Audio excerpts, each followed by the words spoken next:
നോക്കിക്കേ.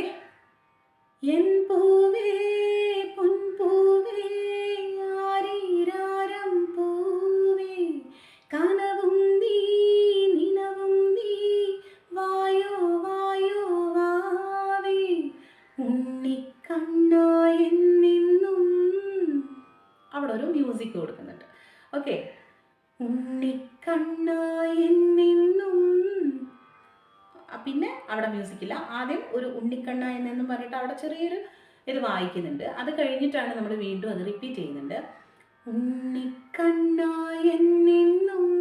നിന്നെ കൂടാതില്ല ഞാൻ കുഞ്ഞാവേ ഓ. ഇതാണ് പല്ലവി വരുന്നത്. അപ്പം അത് ഓരോ വരി വെച്ച് നോക്കാം നമുക്ക്. നോക്കിയേ, എൻ പൂവേ എന്നാണ്. ഓക്കെ, നമ്മൾ പ്ലെയിൻ ആയിട്ട് പോകരുത്. എൻ പൂവേ പൂവേ എന്ന് അവിടെ ഒരു ചെറിയൊരു വൈബ്രേഷൻ ഉണ്ട്. എൻ പൂവേ, മനസ്സിലായോ?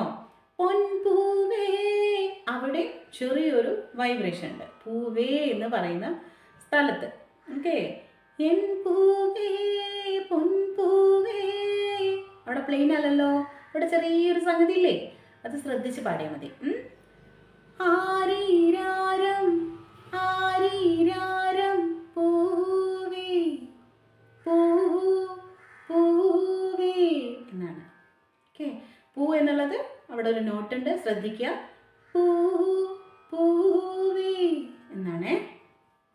അടുത്ത വരി കനവും നീ.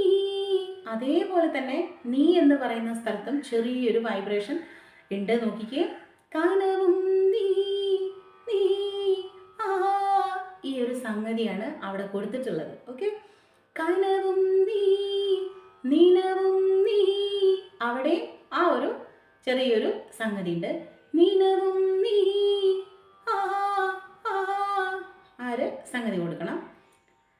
കനവും നീ നിനവും നീ വായോ വായോ വാവേ വായോ വായോ. എന്തൊരു ലാളിത്യം തുളുമ്പുന്ന ഒരു പാട്ടാണ് അല്ലേ?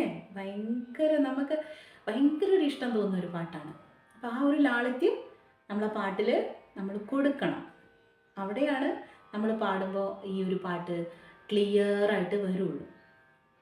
ഓക്കെ, അപ്പോൾ ലാളിത്യം പരമാവധി നിങ്ങളെ പാട്ടിൽ ഉൾപ്പെടുത്തണം.